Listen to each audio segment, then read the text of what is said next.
Salut les amis, une fois n'est pas coutume, on va avoir le droit de voir et de découvrir une montre d'origine allemande, une marque très connue par les amateurs de montres d'aviateurs, les Fliegeruhr, la fameuse Stova. Alors évidemment, Stova très connue parce que pendant la Seconde Guerre mondiale, Stova faisait partie des marques qui fournissaient l'armée allemande au même titre que Langensohn ou IWC par exemple. Eh bien figurez-vous que ce n'est pas une Flieger qu'on va voir, c'est Guillaume qui va nous présenter une montre classique très habillée, au design reconnaissable. C'est parti pour un nouvel épisode de Duel Time. Jingle!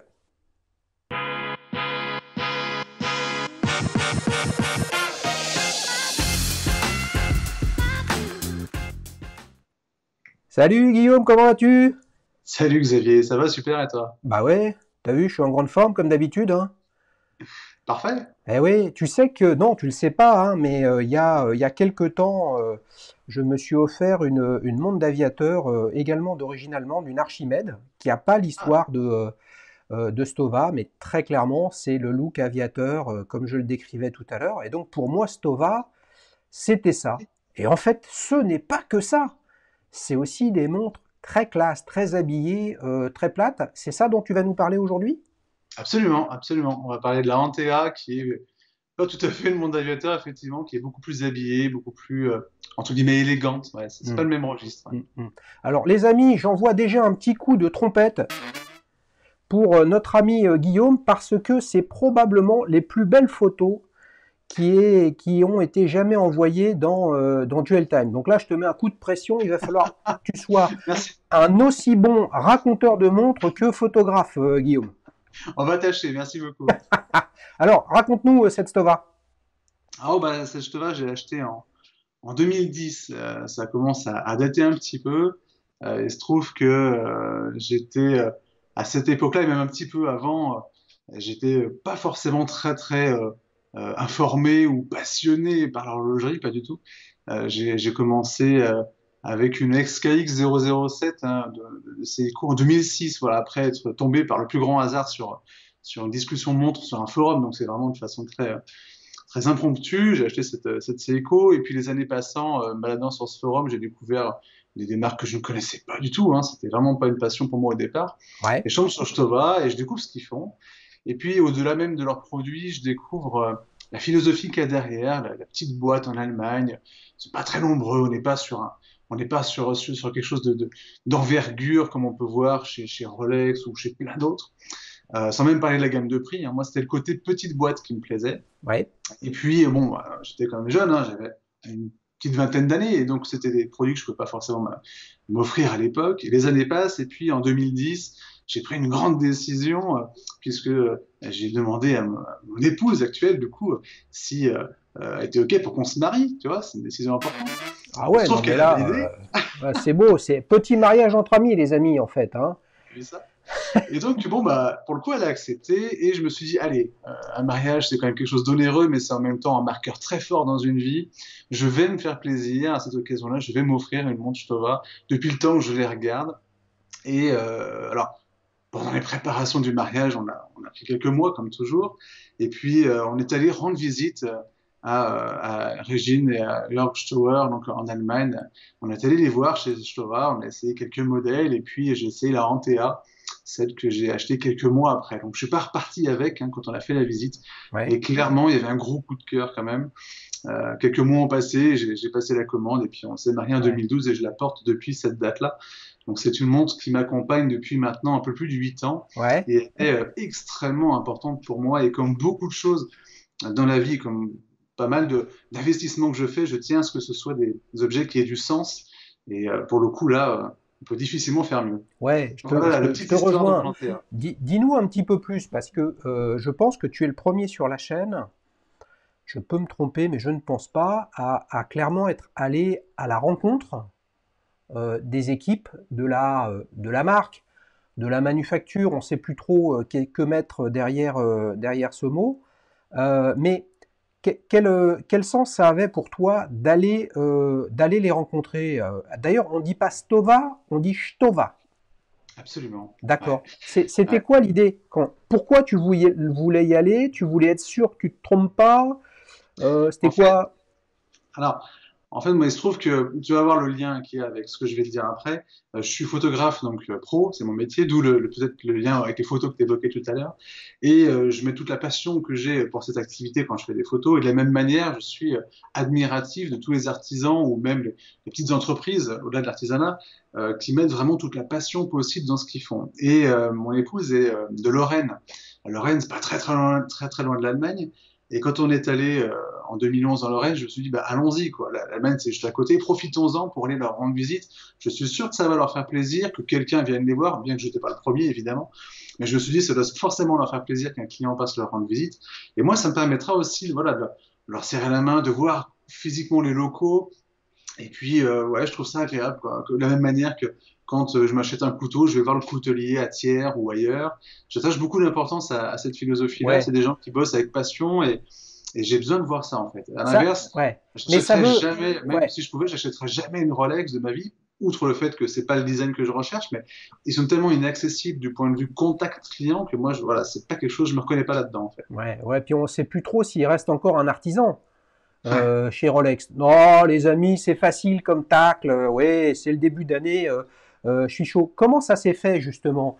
T'as regardé sur le site, t'es allé voir Contact, t'as pris ton Absolument. email et tu leur as dit salut les amis, je compte passer dans votre coin. Ça me ferait plaisir de venir voir ce que vous faites. J'aime bien vos modèles, j'aime bien vos montres. C'est comme ça que ça s'est C'est fait? exactement ça. C'est exactement ça. Et en plus, Régine Schauer, donc, elle parle très bien français, ce qui est plus facile, parce qu'elle parle beaucoup mieux français que je ne parle allemand. Et Oui. donc, ça facilite les choses. Et c'est très précisément ce que tu dis. Voilà, le site, contact, bonjour, est-ce que je peux passer? Et on a été accueillis avec grand plaisir. On a passé plusieurs heures là-bas. On a visité ce qu'ils appellent leur musée, avec quelques modèles historiques des années 30. Et puis, on a essayé plein de modèles. Enfin, c'est vraiment un accueil, une expérience client, comme tu parles souvent de ça. Ouais. Moi, j'attache beaucoup d'importance aussi dans mon activité. C'est quelque chose qui, je crois, doit venir vraiment de chaque entreprise devrait se pencher là-dessus parce que Ouais. c'est vraiment dans l'air du temps. Quand c'est fait avec sincérité, ça se ressent vraiment. Hmm. Alors, justement, sur cette expérience client, qui effectivement qui est super sympa, quand tu vas rencontrer les deux personnes que tu as rencontrées sont les propriétaires actuels. Ouais, absolument. Ouais. Qu'est-ce qui fait que tu n'es pas reparti avec la montre? Tu ne pouvais pas, ça faisait pas partie du process, t'as C'était hésité, c'est quoi l'idée? Alors, je m'étais pas arrêté sur un modèle précis à ce moment-là. Et puis, à ce moment précis, mes finances ne me le permettaient pas. Hmm. Et puis, bon, quelques mois ont passé. Et puis là, après, ça a pu se faire. Mais c'est quand même un achat qui, bien qu'à l'époque, je l'avais payé quand même moins cher qu'elle ne se vend aujourd'hui, hein, je l'ai payé autour de 800 euros. Euh, eh bien, ça restait un achat d'envergure quand même pour moi à cette époque-là. Ouais, Donc, il a fallu décanter un peu le truc, être sûr de faire un choix qui soit le bon. Enfin, voilà, je voulais pas je me comprends. précipiter. Ouais, je comprends, je comprends. Tu te rends compte qu'avec des photos comme tu nous les montres, et puis l'histoire quand même très singulière que tu nous racontes, je vais te mettre un petit coup de pression quand même, là. Tu vas nous sortir un adjectif absolument magnifique. Ah ben, je sais pas si je peux en sortir un ou deux, Ah, mais et si tu on sais a, qu'il n'y a pas de règlement, donc tu as le droit d'en sortir deux, hein. alors, le premier d'eux, c'est une montre que je trouve extrêmement agréable dans le sens où elle se porte avec tout, et puis elle est d'une lisibilité, je trouve, extraordinaire. Même quand tu roules de nuit, tu vois, quand tu vois pratiquement rien dans ton habitacle de véhicule, on lit l'heure avec une grande facilité. Et puis surtout, le gros adjectif pour moi, et là c'est plutôt lié à mon histoire personnelle avec cette montre, c'est qu'elle est absolument irremplaçable. C'est-à-dire que jamais je ne la vendrai parce qu'il y a cette histoire derrière et j'en prends un grand soin. La vente de révision, là, elle a été repolishée, nettoyée par les équipes de Stova qui ont fait un travail merveilleux. Enfin, voilà, pour moi, c'est une montre que je garderai jusqu'à la fin de mes jours. Je le souhaite en tout cas, hein, vraiment. Mm, Elle est irremplaçable pour moi. mm, mm. C'est un bel objectif et je crois que tu es le premier à en parler sur la chaîne. En tout cas, on sent dans le champ lexical, on va dire, excusez-moi les termes, hein, mais dans la précision que tu amènes dans tes propos, qu'effectivement tu y tiens beaucoup. Alors, je rebondis sur ce que tu viens de dire. Donc, tu viens de la faire bichonner, on va dire, avec un peu de cosmétique, mais également une révision au niveau du calibre.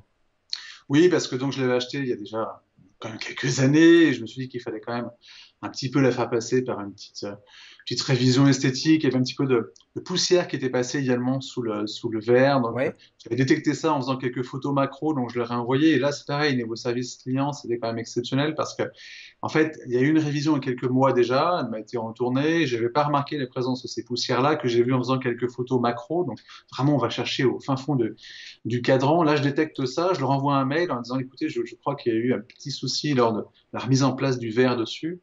Ils m'ont envoyé un FedEx, un coursier FedEx gratuitement. Je leur ai renvoyé la montre une semaine après. Elle était revenue nettoyée avec un grand mail d'excuses de leur part. Vraiment là-dessus, niveau service client, ils sont exceptionnels, quoi. D'une grande ouais, gentillesse et d'une très grande efficacité, hein. ouais, ouais. Sans indiscrétion, combien la prestation t'a coûté? Pour le nettoyage initial, Ouais, oui, oui, ouais, la partie initiale où c'était toi qui étais à initial, ouais. l'origine de la demande. Ok, donc il y a deux parties. Il y a la partie mouvement puis la partie esthétique du boîtier. J'ai fait les deux. De mémoire, on était autour de 400 euros. Ouais, ouais. Je trouve que c'est vraiment un bon prix. Il Mm. y a du boulot, hein, ça prend du temps. Il faut quand même être très très minutieux parce que moi je bricole un petit peu hein, sur quelques montres pour essayer d'apprendre, etc. Ça va à une vitesse, un tournevis qui glisse et qui met une rayure, c'est vraiment pas simple. Donc c'est forcément, forcément pas donné. Ok. Ça t'est Mais déjà arrivé, ça, ouais, d'endommager un boîtier? Ouais. ouais. Et pour le coup, ma deuxième question, c'est que là, tu as découvert au travers de cette, comment dire, de cette mésaventure, c'est-à-dire euh, quelques poussières qui étaient restées sur le cadran et donc un super service client derrière. D'ailleurs, je fais un petit aparté, je ne sais pas ce que tu en penses, Guillaume, mais je pense que c'est aussi souvent lorsqu'il y a des problèmes avec avec un tiers, une entreprise quelle qu'elle soit, qu'on découvre en fait la qualité du service client qui est proposé. Tu vois, parce que sinon, initialement, tu l'as envoyé, il te la renvoie, finalement, il ne se passe rien. Et c'est Mm. là où il y a un petit caillou dans la chaussure, ou en tout cas une poussière dans la montre, que tu t'es rendu compte qu'ils étaient aussi bons dans le SAV que dans l'avant-vente quand ils t'ont accueilli sur place. Absolument. Et moi, je dirais que ils ont vraiment su faire, comme on dit, d'un pépin une pépite. Ils ont Oh, c'est beau transformé un problème. ça, c'est Ils ont beau. transformé un problème vraiment en satisfaction client, quoi. Et ça, j'apprécie énormément. Il y avait Ouais. vraiment un contact personnalisé par mail avec Regine Schauer, qui est quand même l'épouse du propriétaire. Je trouve ça très agréable. Enfin, voilà, vraiment Hmm. là-dessus. Est-ce que tu me permettras, exceptionnellement, lors d'un épisode de Petite Montre entre amis, lorsque quelqu'un aura eu un pépin, de lui dire, derrière un pépin, il y a peut-être une pépite? Bien sûr, Ouais, je te ferai un spécial featuring, ça marche. Guillaume, avec sa Stova Antea. Ça marche. Autre question, toujours sur ce sujet de ta demande initiale. Est-ce que tu t'es interrogé sur le fait que tu n'étais pas forcément obligé de passer par Stoa pour faire cette petite prestation, cette petite cure de jouvence? Absolument, et c'est ce que mon épouse m'a dit d'ailleurs. Elle m'a dit, mais si tu veux, tu peux peut-être l'amener en France chez un horloger ou autre. Et je lui ai dit, non, non, jamais de la vie. J'ai tellement apprécié le contact à l'époque quand je leur ai rendu visite. Et puis, s'il y a des manipulations à faire, s'il y a quelque chose à... Voilà, c'est quand même eux qui ont assemblé tout ça, c'est eux qui ont bleui les aiguilles, qui les ont... Je préfère que ce soit fait à leur niveau, c'est à le moins de soucis, ils auront tout sous la main. Et puis, j'ai envie de les faire travailler aussi, parce que c'est important. Enfin, moi, je crois qu'il faut, surtout en ces périodes un peu compliquées, là, faire travailler les petites boîtes qui ont plus besoin que jamais. Alors, petite boîte, je te vois, je pense que ce n'est plus une petite boîte, mais malgré tout, voilà, il faut être présent et je vais pas regarder à quelques dizaines d'euros près pour faire la révision. Voilà, pour moi, ça, c'est évident qu'elle allait chez eux. Ouais. Eh ben écoute, c'est très très sympa ce que tu nous racontes. Pendant que tu nous dis ça, je regarde en gros plan les images que tu nous as montrées. Il y a vraiment des détails très sympas. Regardez sur la masse oscillante, on voit les petits roulements à billes. On voit, si vous regardez bien sous le balancier, là, vous avez le petit blason ETA qui rappelle que c'est un calibre ETA. Toutes les montres mécaniques comme ça, il y a toujours à cet endroit-là. Il faut regarder à la loupe hein, ou alors avec un objectif macro. C'est un objectif macro que tu as utilisé pour faire ces photos? Absolument, j'ai Ouais. utilisé, alors je vais te montrer si tu veux à la cam. Donc, je travaille avec du matériel Fuji, donc là on est sur un 60 mm macro, je ne sais pas si on le voit correctement, mais Hein. avec une bague à longe que j'ai rajoutée ici. Ouais, si, on voit, ouais, On est ouais. sur un capteur APS-C, bien sûr, donc avec un coefficient de multiplication d'1,5, mais voilà, 60 mm. qui ouvre à 2,4 avec la bague à longe, on va encore chercher un petit peu plus loin. Hum. C'est pas mal. Voilà. Mais ça Avec veut dire que dans ton métier de photographe, tu fais des prises de vue principalement avec justement, avec un APC comme ça, pour avoir Je travaille exclusivement avec des APS-C, avec ouais, des boîtiers X-T3 de Fuji qui sont très légers, mais très bons. Fuji fait des ouais, boîtiers qui ne sont pas des pleins formats, mais qui sont de très bons APS-C. ouais, Et c'est très bien niveau ouais. compacité et poids, Ouais, c'est parfait. c'est ça en fait. T'as pas envie de t'embarrasser avec un full frame Nikon ou Canon qui va peser le double de poids, qui va faire être de Ouais. 2 fois plus encombrant. C'est ce que je faisais jusqu'en 2018. Ouais, Et voilà, pour plein de raisons, j'ai souhaité changer et je suis passé sur cela extraordinaire. En ouais. plus, l'hybride a quand même plein d'avantages par rapport au réflexe. Donc, il n'y a que des avantages même par rapport au réflexe. Donc, voilà. Bon, eh ben, écoutez, un jour peut-être fera-t-on petit appareil photo entre amis avec Guillaume pour parler photo. Avec Quel est le petit détail que tu préfères sur cette montre, même si manifestement ça va être difficile tellement tu l'aimes, mais ça va être quoi? Alors, la chose qui me ravit vraiment à chaque fois que j'observe et que je regarde de l'heure, c'est enfin, la manière dont se marie le bleu des aiguilles, qui est très changeant d'ailleurs, en fonction de la source lumineuse. Donc, la manière dont le bleu des aiguilles se marie avec le cadran, qui est légèrement argenté. Et c'est vraiment, enfin, je trouve que les deux vont merveilleusement bien ensemble. C'est vraiment quelque chose d'extrêmement agréable. Donc voilà, j'ai toujours plaisir à lire l'heure. C'est vraiment deux couleurs qui vont très très bien l'une avec l'autre. Ouais, c'est vrai que souvent on associe soit les vis, hein, soit les aiguilles bleuies, plutôt avec des aiguilles sportives, glaive, dauphine, etc. Et là, on a clairement des aiguilles extrêmement sobres à Mm. bâton. C'est un peu aussi la sobriété, cette Stowa. Absolument, c'est-à-dire qu'elle est extrêmement passe-partout. Et pour une personne qui vraiment ne s'intéresse pas du tout à l'horlogerie, euh, c'est une montre absolument comme les autres. Et c'est ça aussi que j'aime beaucoup, c'est une espèce de discrétion voilà, que j'apprécie particulièrement. C'est pas du tout tape à l'œil, on n'est pas sur une montre volumineuse, bien qu'elle fasse 39 mm. Voilà, là-dessus, Ouais, très discrète. Ça, ouais, j'aime beaucoup. ouais. Et puis elle fait moins d'1 centimètre d'épaisseur, hein. Donc Hum, quand on passe sous les 10 millimètres, on n'est pas dans l'extra plat, mais on est quand même dans la montre plate. absolument, ouais, Ouais, tout à fait. ouais. Juste comme il faut au niveau épaisseur, c'est parfait. Ouais. Petite question pour toi. Donc, c'est une D-Date hein, qui te donne le jour de la semaine et la date. Absolument, en allemand. En allemand, justement. C'est exclusivement en allemand ou tu as un Non, deuxième ouais, hein, enfin, sur la mienne, oui. Lors de l'achat, tu peux l'avoir en allemand ou en anglais. ouais. Mais pareil, pour moi, si tu veux, l'ADN, je te vois, étant allemand, c'était évident qu'elle serait en allemand. Voilà. Ok. Je comprends. Je comprends. Ça doit être très marquant quand même une expérience comme celle-ci. Tu t'es déjà projeté, même si là on dépasse un petit peu le cadre de Duel Time, mais comme on se régale, je te pose la question, est-ce que tu t'es déjà projeté sur une prochaine montre en te disant ouais, une prochaine Stowa, ce serait quand même sympa, ou t'es plutôt dans une logique, ouais, une montre d'une marque suffit, et dans mon aventure horlogère, j'irai voir ailleurs. Alors, pour moi, chaque achat, parce que ça reste des investissements quand même assez importants, mine de rien, on est sur des montants qui sont quand même pas neutres. Donc, chaque montre que je vais acheter et que je vais conserver, parce que comme on l'évoquait, c'est pas des produits que j'ai l'intention de revendre, je veux qu'elles aient vraiment à chaque fois un sens pour moi. Et il y en a une qui me fait vraiment de l'œil, c'est une Frédéric Constant Moonphase. Et Ouais, ça fait vraiment écho à une de mes passions, qui est l'astronomie, donc l'observation des astres. Et le côté Moonphase, ça apporte quelque chose de poétique. Je trouve ça vraiment super beau ouais, et un lien avec l'astronomie, tout en conservant les caractéristiques que j'aime beaucoup sur Mastova, c'est-à-dire un cadran très lisible, très grand, très lumineux. On n'a pas les aiguilles bleuies, ça aurait été parfait si elles l'étaient, mais malheureusement, c'est pas le cas. hum. Peut-être que Breguet fait quelque chose comme ça, avec des aiguilles bleues et une phase de lune, je ne sais pas, mais bon.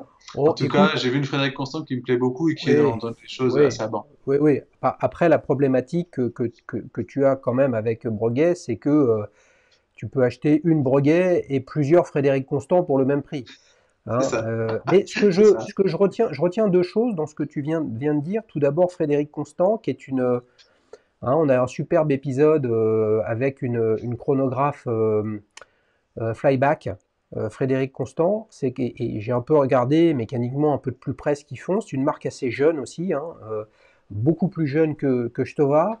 et qui arrive je trouve, à se faire une place dans le monde de la tradition, mais quand même avec de la modernité, avec des prix qui sont accessibles.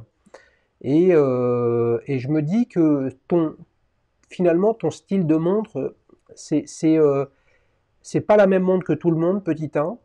C'est pas d'extravagance en termes de design et c'est pas d'extravagance en termes de prix non plus. C'est un peu ça le résumé. Exactement, c'est parfaitement ça. Ouais, Mm. on est en plein. Bah, ça veut dire que Frédéric Constant, pour le coup, c'est fait pour toi.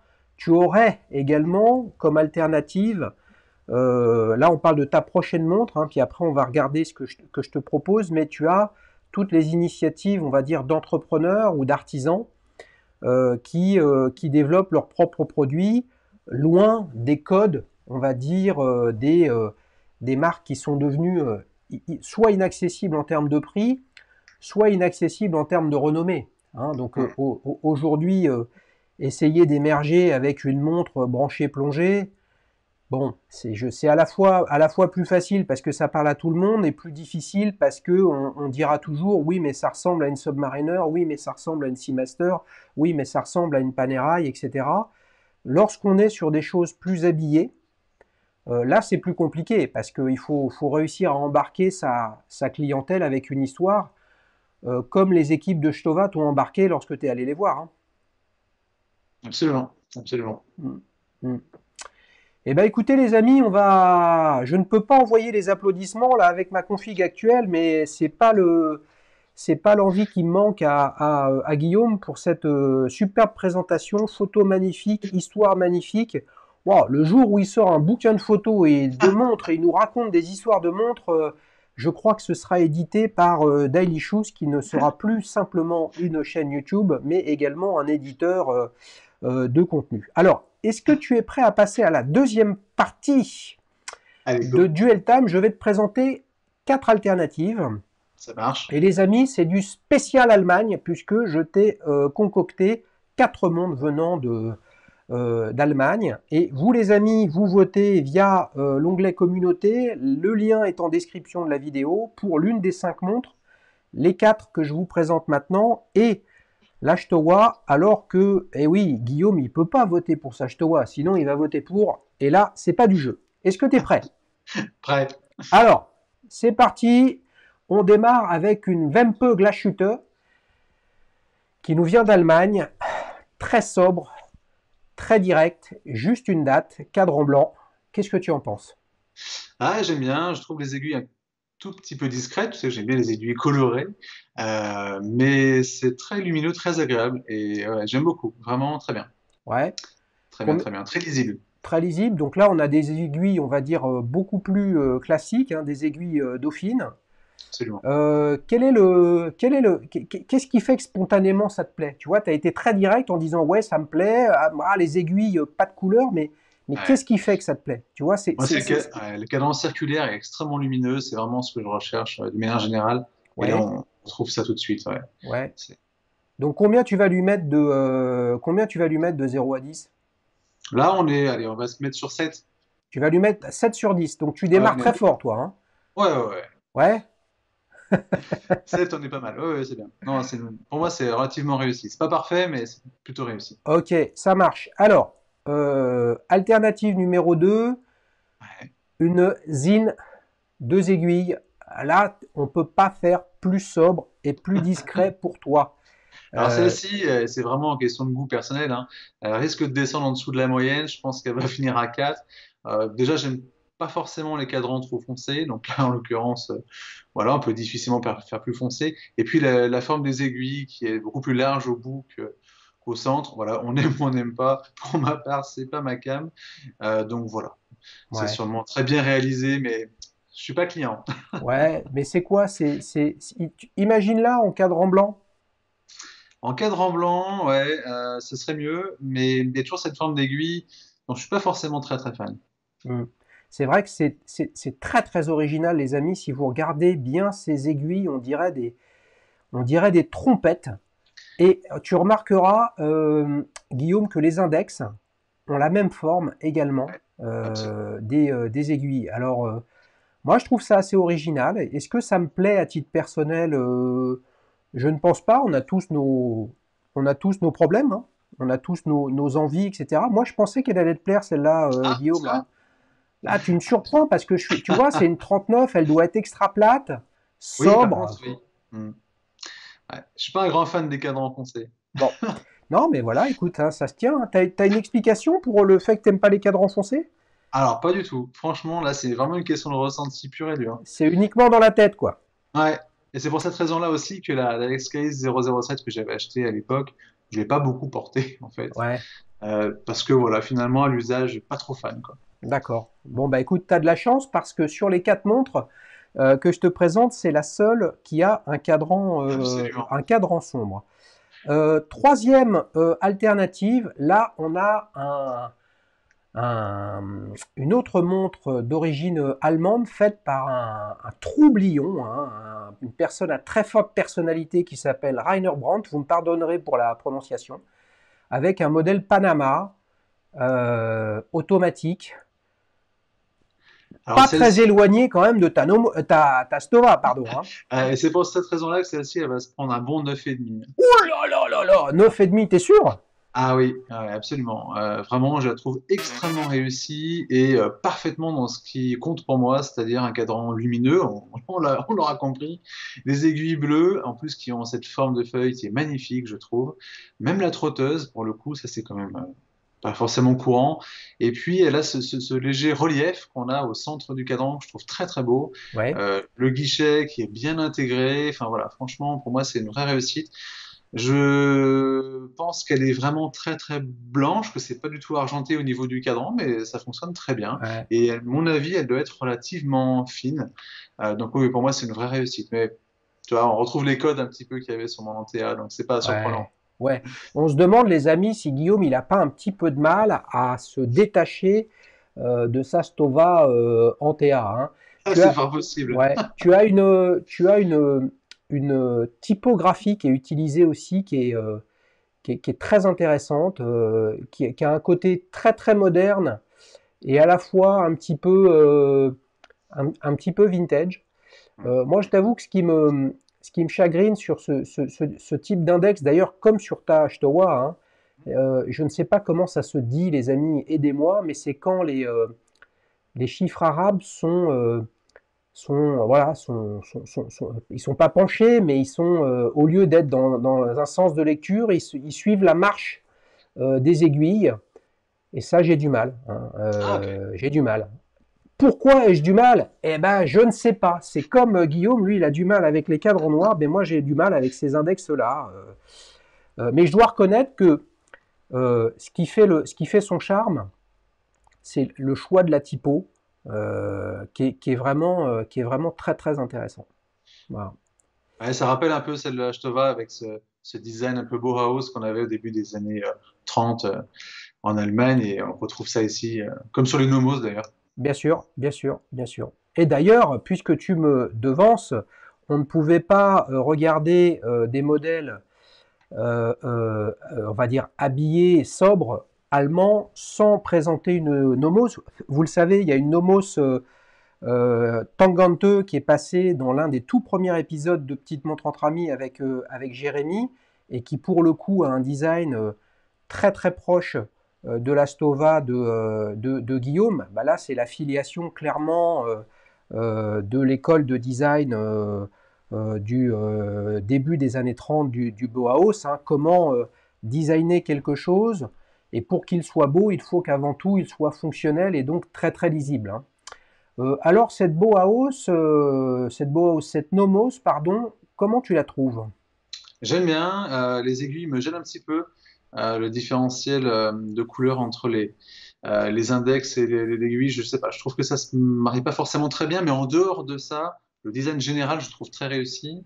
Le mariage des chiffres arabes, des chiffres romains également, très bon. Et puis la kleine seconde, la petite seconde qu'on a en bas, qu'on retrouve sur les Antea aussi, hein, c'est disponible chez Stova aussi. Ouais, J'aime beaucoup, donc c'est plutôt réussi. Et en dehors de ce petit aspect de colorimétrie, là, je lui mettrais un bon 8. Je trouve que ouais, elle ouais. passe bien et c'est typiquement un modèle.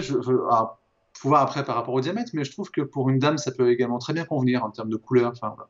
Ouais, je suis assez d'accord avec toi. D'ailleurs, on voit le bracelet. Bon, vous avez bien compris, les amis, c'est comment réagir à partir d'une photo et d'essayer de se dire si c'est pas mal. Effectivement, on pourrait croire en fait que, je pense que ce n'est pas le cas, hein, mais on pourrait croire que c'est une montre qui est en céramique blanche.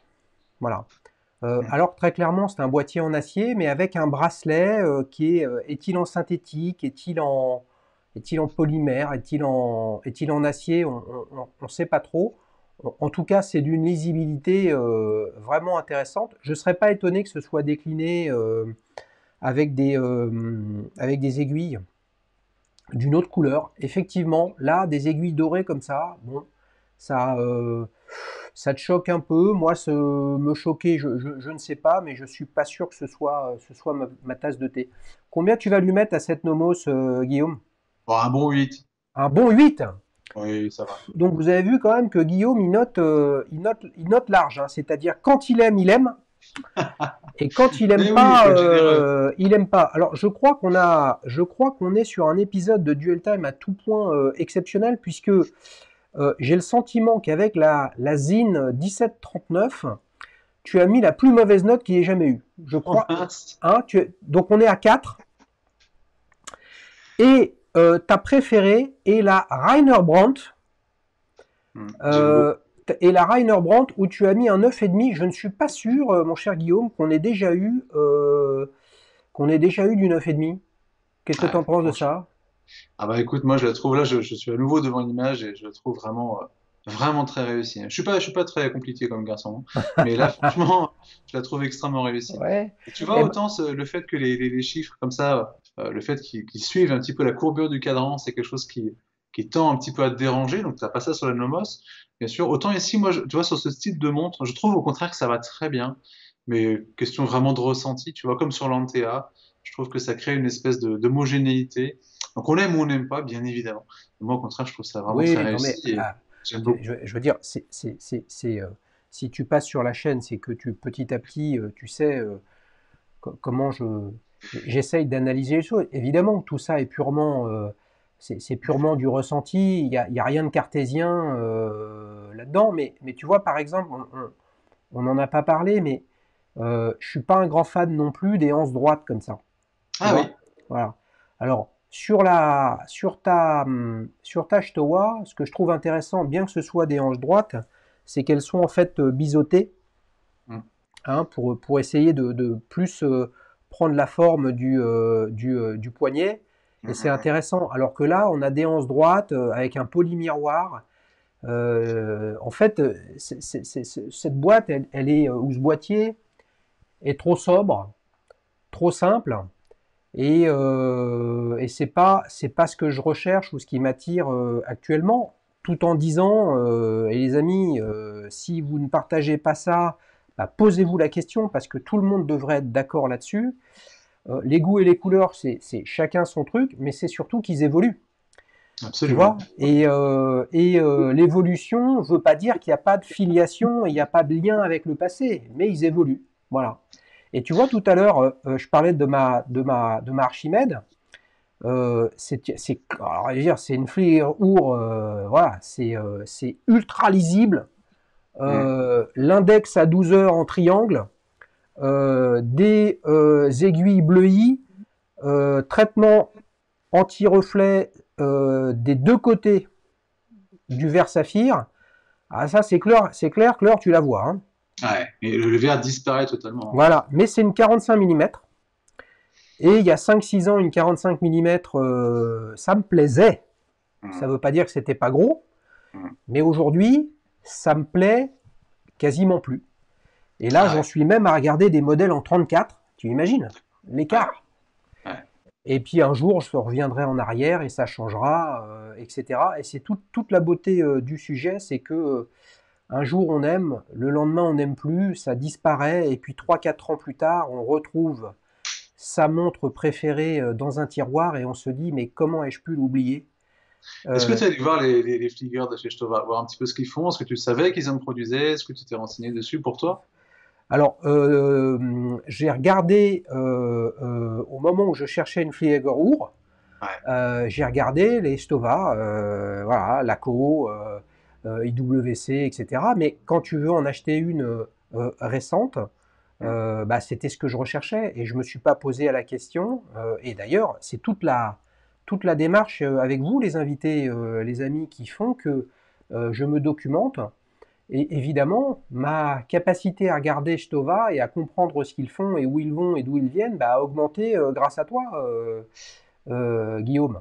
Tant Avec qu'il y a plaisir. des marques qui ne sont pas passées sur la chaîne, il y en a tellement, il y en a tellement des dizaines, des centaines, si ce n'est des milliers, que c'est un puits sans fond. Et pour le coup, je ne sais pas si c'est ton cas, Guillaume, mais c'est ce qui m'intéresse. C'est Ah oui, ce complètement. puits sans fond de possibilités dans l'horlogerie. C'est absolument, absolument merveilleux. C'est vrai qu'on retrouve quand même assez souvent les mêmes marques, tu sais, très emblématiques, Omega, Tag Heuer, Rolex, mais il y a tellement d'autres choses au-delà de tout ça, où on peut vraiment trouver son bonheur et se faire plaisir pour des tarifs, la plupart du temps, beaucoup plus abordables aussi. Ouais. Et c'est ça qui est bien, quoi. Il y a une vraie pluralité là-dessus, et il y a un choix fou, et il y a des belles découvertes, quoi. Ça, c'est Eh vraiment ben, super. c'est tout l'intérêt de ce dual time que j'ai voulu positionner comme étant un petit peu l'inverse de la séquence ta prochaine montre dans Petite montre entre amis, justement pour dire bon bah on va pas parler de ce que toi tu as envie ou ce que tu recherches, mais je vais t'obliger de te prononcer sur d'autres modèles en amenant de la diversité. Mm. Et vous le verrez les amis, il y a d'autres épisodes de Dual Time qui vont venir avec plein d'autres marques. Et oui, le monde ne se résume pas à la matrice dans laquelle un certain nombre de marques veulent nous enfermer. Voilà, si vous voulez une plongeuse, c'est telle marque. Si vous voulez une montre d'aviateur, c'est telle marque. Si vous voulez un chrono, c'est telle marque. En fait, vous le voyez bien avec Stova, vous avez des modèles en 45 mm clairement d'aviateur et Stowa en a fait il y a plus de 60 ans. Et puis là, vous avez, avec le modèle de Guillaume, une montre classique, sobre, efficace, habillée, discrète, l'opposé de la montre d'un militaire. Absolument. Et tu vois, ce qui est très agréable, je trouve, avec Stova aussi, j'ai oublié de l'évoquer tout à l'heure, c'est le fait qu'on est sur de la vente directe. Il n'y a pas du tout de magasin, il n'y a pas de dealer, il n'y a rien de tout ça. Si tu veux l'acheter, c'est sur leur site, en tout cas pour le neuf. Et ça aussi, ça permet quand même d'avoir des tarifs qui sont quand même assez tirés. Ah, bah, Ils ont bien une sûr, gamme qui est pas dingue au bien niveau sûr, bien quantité, tu vois, sûr, ça bien reste sûr, assez bien sûr, restreint et tant bien mieux. sûr, C'est bien comme sûr. les, tu sais, je trouve que c'est comme les restaurants qui n'ont pas une carte pléthorique, mais ce qu'ils font, ils le font bien et avec Ouais, passion. C'est un ouais, peu pareil chez eux. ouais. Pas 50 000 modèles, mais ceux qui font, ils le font bien avec passion et en direct. Bon, bah, vous Voilà. avez compris, les amis, Guillaume, il était complètement picousé, hein. Il va partir en vacances en forêt noire, il va manger du jambon fumé de forêt noire. De l'Apfelstrudel?